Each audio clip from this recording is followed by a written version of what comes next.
Upheaval, Reckoning. Chapter 5. Unicorn Magi. What has happened to Master Oceanus? Bereft of any vision, Twilight focused on what she was hearing, recognizing the oily, menacing voice as Nightmare Moon's. She tried to open her eyes, only to realize that they were already open. She then tried to move about, and found that none of her limbs were reacting. He has already gone dormant, as have most of our comrades. A second voice replied to Nightmare Moon's question, this one of a slightly higher pitch. Forgetting the fact that she couldn't feel anything, and that the only sense that seemed to be working was her hearing, Twilight continued to listen. There was that name again, Oceanus, the prince who had been born before Princess Celestia and her siblings. But why was she hearing these voices now? Where was she? She listened intently when Nightmare Moon spoke again. I will leave my mortal body here in dormancy while I venture out to strike against any agents the Eternal Herd sends. Thus I will pave the way for our master's rise without risk of being permanently destroyed. You must stay awake here and turn these mortal ponies into a proper welcome for our master. How can you affect anything in this world without your mortal body? Have you forgotten how it works already? I will work through hosts. There will be others out there who will become compatible with me.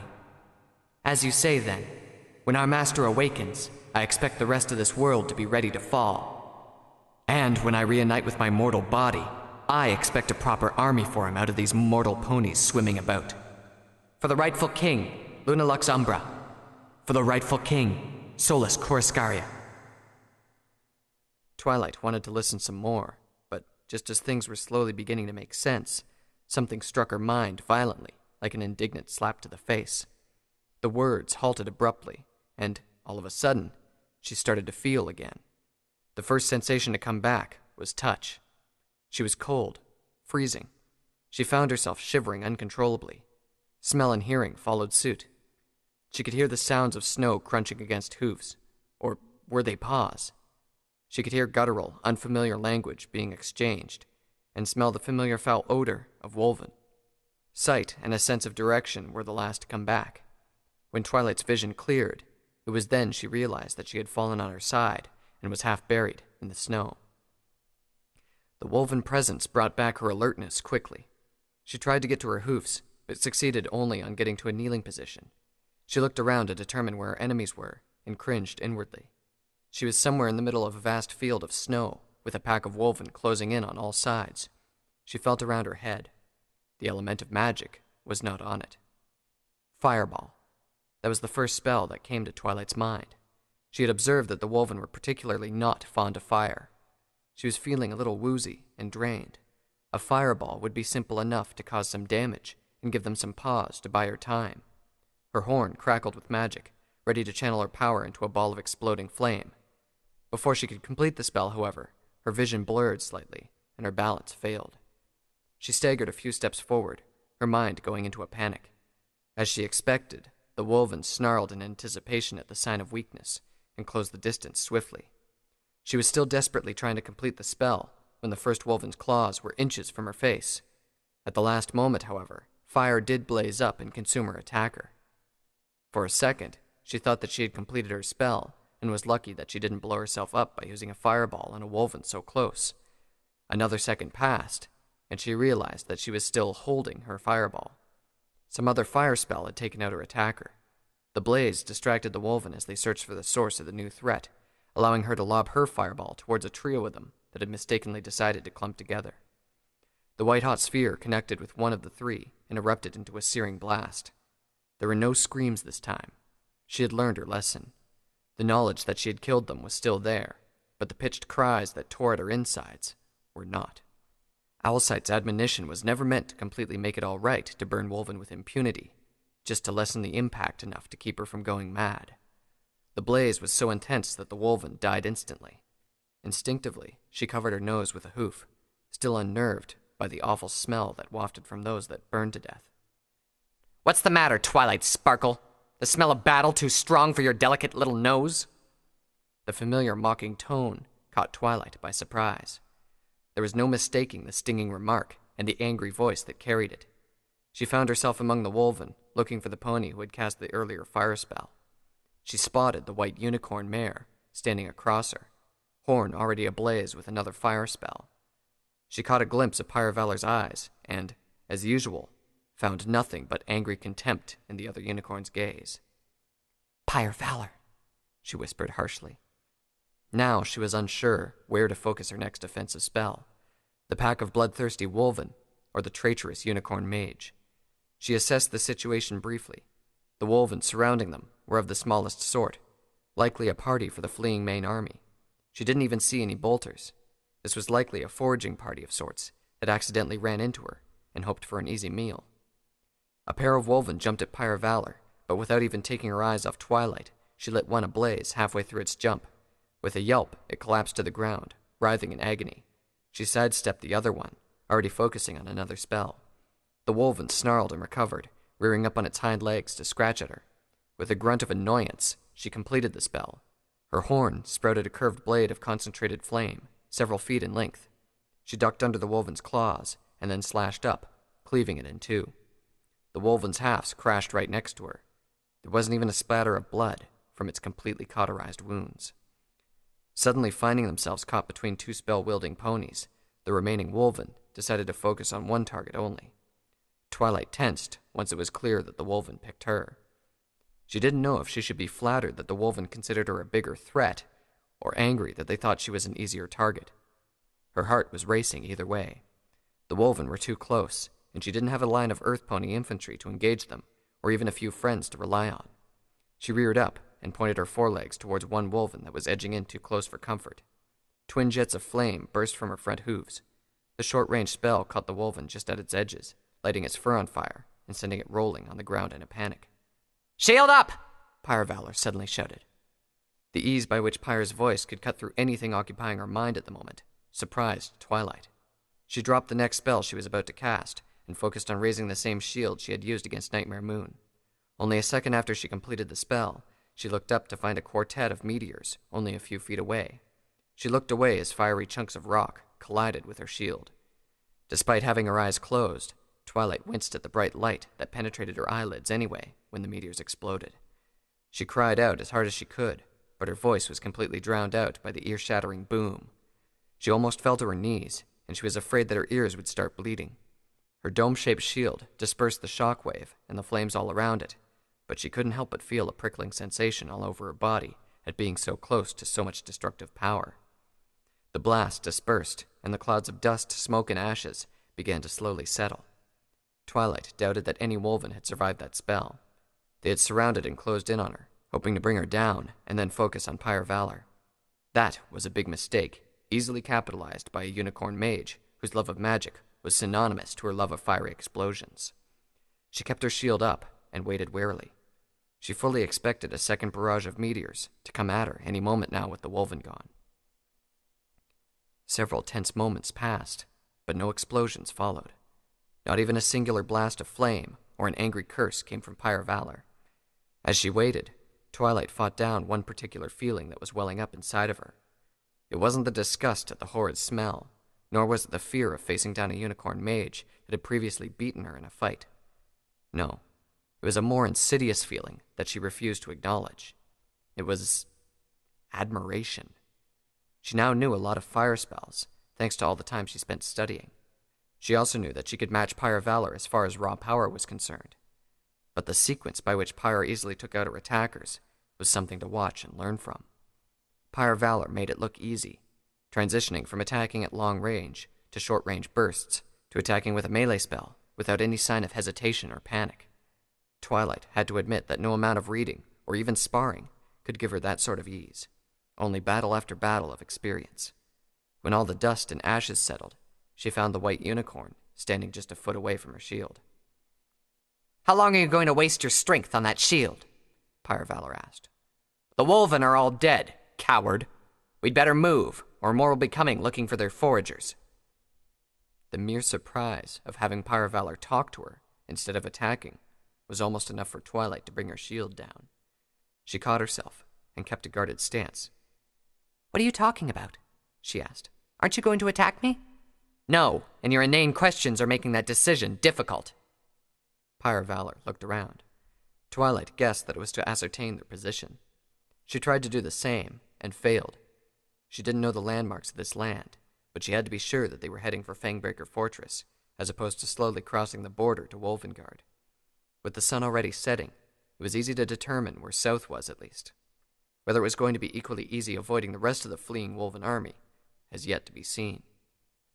Twilight eyed Pyre warily, and then slowly dispersed her shield. She didn't relax, though. When Pyre began to walk on, she followed slowly behind. "Wait," she said. "Are you just you? What happened to Nightmare Moon?" Pyre Valor stopped for a moment.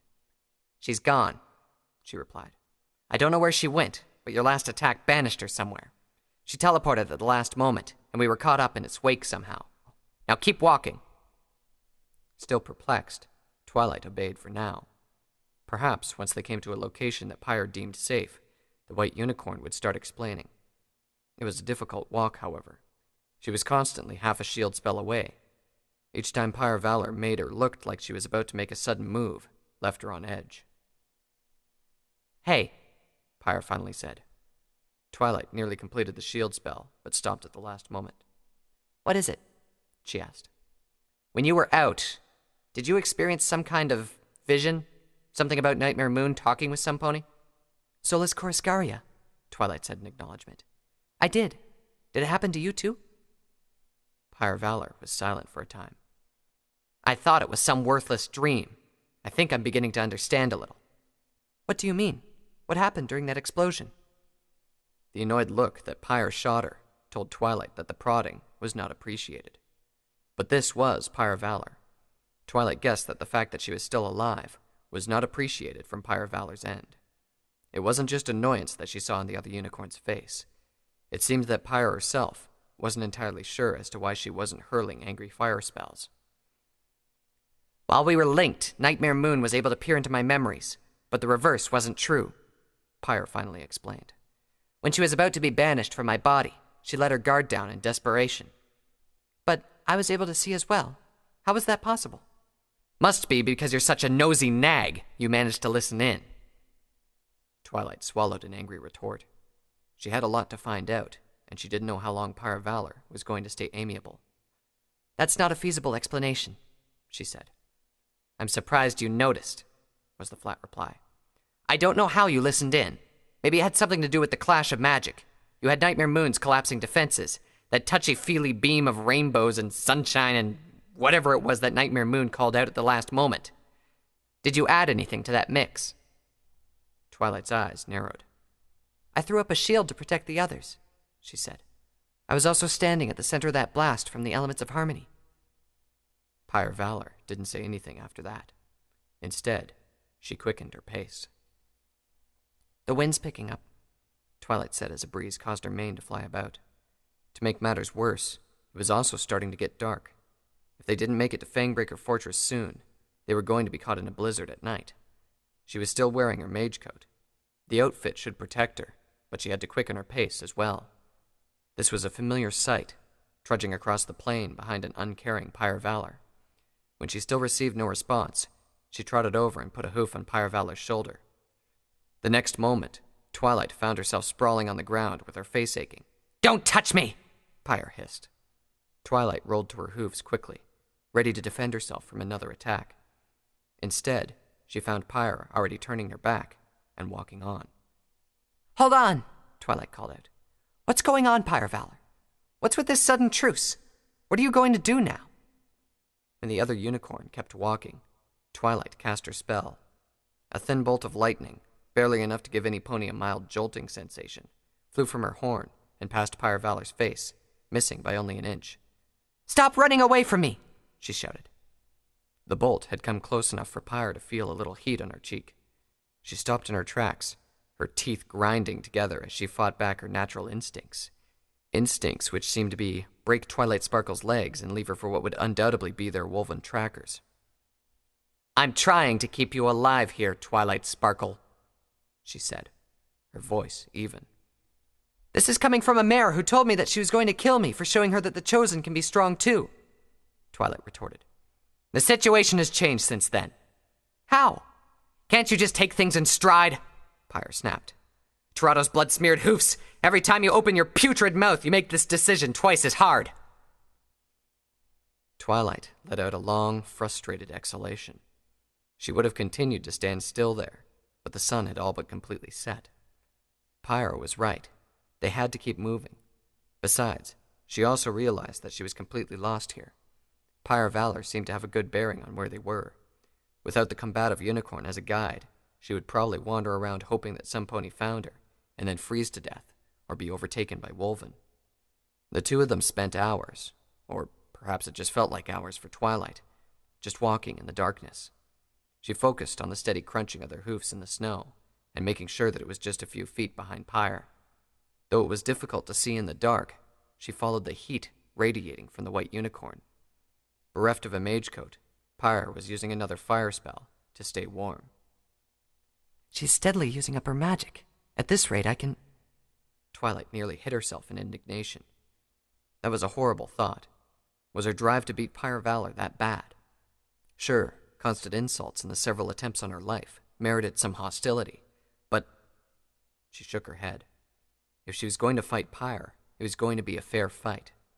Her mind went to other things. It galled her that she actually needed Pyre Valor to get back to Fangbreaker, just as it galled her that something had happened during that last clash of magic that she didn't understand. The silence didn't make them move any faster. It just left her to stew on her own. So, how has the situation changed? She asked again. This time she kept her tone low, submissive even. Perhaps if she could get past the other unicorn's hair-trigger temper, she might get a discussion going. Her tentative question was met with even more silence. More time passed.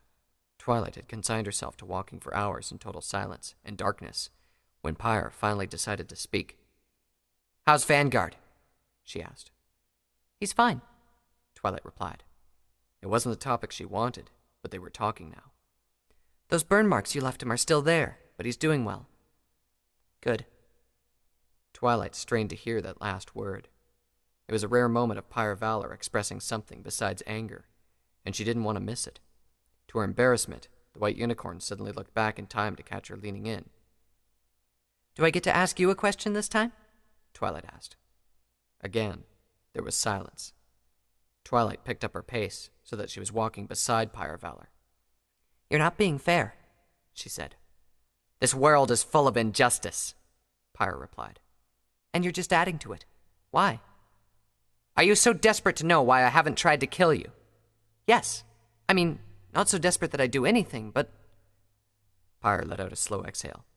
I still want to kill you, if you have to know, she answered. I'd be very happy to gut you on the spot with my teeth right now. Twilight tensed again. This was now sounding like the Pyre Valor she knew. Why aren't you? She asked. It's what you want, right? If I had spent my life doing the things I wanted to instead of the things I had to, I'd have some pathetic sparkling things on my flank too.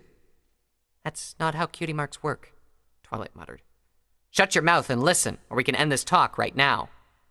Fine. I'll keep quiet. When I woke up, I planned on going north. I was going to throw myself at Wolvengard until I was dead. To my bad luck, I spotted you about to be eaten. I had to change my plans. That doesn't make any... Twilight caught herself and fell silent again. Pyre Valor's voice lowered as she went on. I'm going to die soon, Twilight Sparkle. I had hoped that it was while fighting Wolven, not dangling on a rope for the nag princess's amusement. She's not a nag, and your hanging won't amuse her. Pyre paid the comment no heed and continued. Before I go, I still want the Legion to be as strong as ever, especially after the price I asked it to pay. You're part of some weapon that can hurt even something like Nightmare Moon. The Legion should keep that weapon, even if I want you dead. Also... Pyre's voice trailed off, much to Twilight's curiosity. She wanted to prod the white unicorn, but she knew that it would only succeed in shutting Pyre up completely. Fortunately, Pyre did continue, without the need for prompting. I want Vanguard to have a strong unicorn mage by his side. Some pony who won't throw a fireball at him at some point. The choice was either you or Nightcanter. You're just a slightly better choice than that ravening ditch pig. I'm flattered, Twilight muttered. She didn't miss the part about Pyre about to die, however. That had her thinking again, How would that possibly feel, knowing that your death was imminent one way or another? How could Pyre continue to act as she did, with that kind of weight upon her? Quiet! Pyre suddenly hissed. The urgency in the tone told Twilight that it was important that she did as told this time. Pyre had stopped as well, prompting her to do the same. With her vision almost useless in the darkness, she concentrated on listening intently. Wings, Pyre said softly. Both of them looked up. Outlined by the light of the moon were silhouettes of several Pegasi flying about. They carried lanterns constructed so that the light focused into a cone-shaped beam. They flew low and seemed to be searching for something. Just as I expected, Pyre groused. You have become important enough. She fired a spell straight into the air, a small but brilliant, sparkling sphere that could be seen from a long way away. The Pegasi were quick to converge on them. Over here, one of the Pegasi said. Twilight and Pyre found themselves surrounded.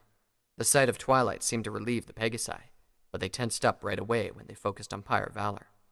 One Pegasus took out a piece of paper, glanced at it, and then nodded at his fellows. They pointed their crossbows at her, anger and fear mixing on their faces. Pyre Valor, the lead Pegasus said. You're under arrest for... I know what I did, you flying mule, Pyre snapped. She held out her hooves and scowled in impatience.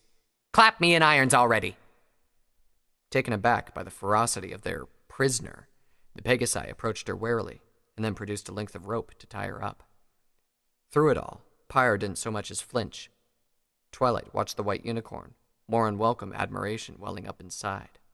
Another Pegasus hovered by her side to offer her a lift. Your friends are causing a stir in the fort, the Pegasus said. We're lucky to have found you quickly. Yes, Twilight said softly, not taking her eyes off of Pyre, the unicorn mage whose actions she might not fully understand. Pyre's fate seemed perfectly clear. It was a fate that she and Vanguard had consigned herself to. Yet, Twilight couldn't help but dislike that notion. For all the anger the other unicorn mage stirred in her, for all the nights she spent learning every possible means to win their next fight, she didn't want Pyre Valor to die. Not like this. With a flutter of wings, the two unicorn magi were taken aloft and straight to Fangbreaker Fortress.